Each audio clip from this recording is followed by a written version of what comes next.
Existe um quebra-cabeça cósmico tão complicado que nem mesmo Isaac Newton conseguiu resolver. É um problema que começa com uma pergunta super simples, mas que nos leva direto para o meio do caos e para algumas das descobertas mais incríveis da física. Estamos falando do problema dos três corpos.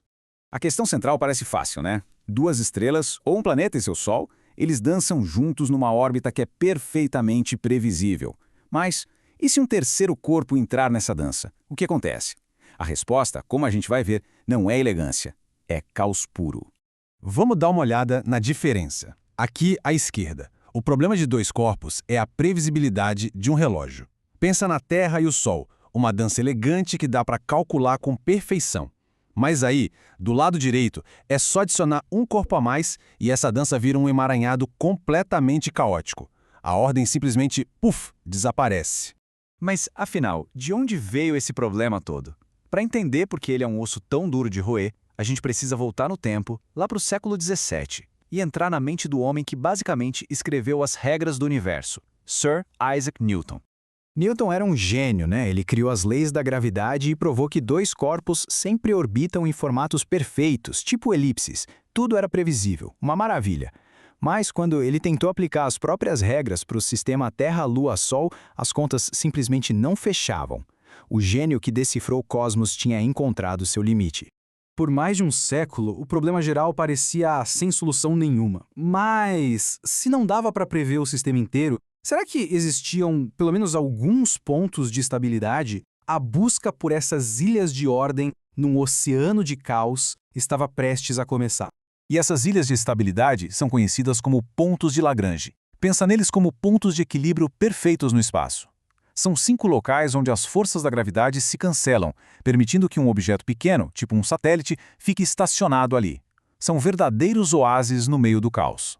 Mas nem todos os pontos são iguais. Se a gente olhar a coluna estabilidade aqui na tabela, os pontos L1, L2 e L3 são instáveis. É como tentar equilibrar um lápis de ponta. Qualquer coisinha, ele cai. É por isso que o telescópio James Webb, que fica no L2, precisa de ajustes o tempo todo para não sair do lugar. Agora, o L4 e o L5, esses são estáveis. Eles funcionam como vales gravitacionais, que naturalmente vão acumulando objetos, como os asteroides troianos de Júpiter. São verdadeiros portos seguros no cosmos. Achar esses pontos de estabilidade foi um avanço e tanto. Mas eles eram só a exceção à regra. A verdadeira natureza do problema, com toda a sua complexidade, só foi revelada lá no final do século XIX. E essa revelação mudaria a ciência para sempre. Dá uma olhada nessa linha do tempo. Mais de 200 anos separam a formulação do problema por Newton da sua compreensão fundamental por Henri Poincaré. Foi uma jornada longa, difícil, que mudaria para sempre o nosso jeito de ver o universo. Poincaré descobriu algo chocante. Ele percebeu que o sistema de três corpos é extremamente sensível.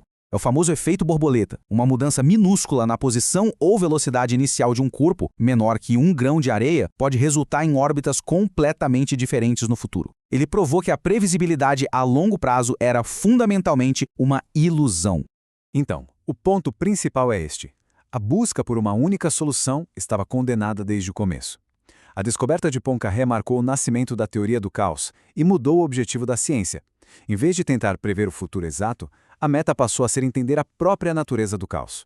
Parecia um beco sem saída. Se tudo é imprevisível, o que a gente pode fazer? E é aqui que a história dá uma virada incrível. Em vez de ver o caos como um inimigo, os cientistas do século XX começaram a se perguntar: e se a gente pudesse usar isso a nosso favor? E essa ideia deu origem à superrodovia interplanetária. E não é ficção científica. É uma rede real de corredores de baixa energia que conectam os pontos de Lagrange que a gente viu antes. Usando essas rotas, uma espaçonave pode, literalmente, surfar nas ondas gravitacionais do sistema solar, viajando distâncias enormes com o mínimo de combustível. Olha só que diferença. A força bruta dos foguetes nos leva à Lua em 3 dias, mas com um custo de energia altíssimo. Já usando a dinâmica de 3 corpos, a viagem pode levar meses, é verdade, mas economiza até 25% do combustível. É a diferença entre subir uma montanha à força e encontrar a trilha mais suave até o topo. Isso não é só teoria, não. A missão japonesa Riten foi a primeira a provar que isso era possível. O JWST usa o ponto L2 para fazer sua ciência revolucionária. E a Capstone está testando a órbita exata que a futura estação Lunar Gateway vai usar. Nós estamos, literalmente, construindo o nosso futuro no espaço em cima dos alicerces do problema dos 3 corpos. Então, o caos virou uma ferramenta útil. Mas a história não acaba aqui. A era moderna, com seu poder computacional, revelou uma última e linda surpresa, mostrando que o caos não é só bagunça. Ele esconde uma ordem secreta. Por muito tempo, todo mundo achava que, tirando algumas exceções, as órbitas de 3 corpos eram só um emaranhado aleatório. Mas os supercomputadores de hoje nos permitiram olhar mais de perto. E fazendo isso, começamos a ver uma coisa incrível: padrões, ritmos, uma ordem escondida onde todos pensavam que só existia o caos. Os cientistas chamam essas soluções de coreografias celestiais. A mais famosa é a órbita em figura 8.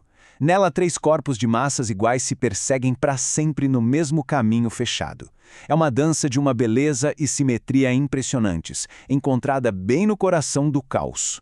E a órbita em figura 8 é só o começo. Usando um novo método de simulação que elimina erros de arredondamento digital, os pesquisadores descobriram recentemente 695 novas famílias de órbitas estáveis. 600 delas eram completamente inéditas. O que antes parecia um deserto caótico está se revelando um jardim secreto, cheio de estruturas belas e ordenadas. E isso nos deixa com uma pergunta para pensar. O problema dos 3 corpos nos ensinou que a falta de uma solução simples não significa a ausência de ordem. Talvez a verdadeira beleza do cosmos não esteja na previsibilidade de um relógio, mas na complexa e infinita dança que se encontra dentro de suas regras mais caóticas.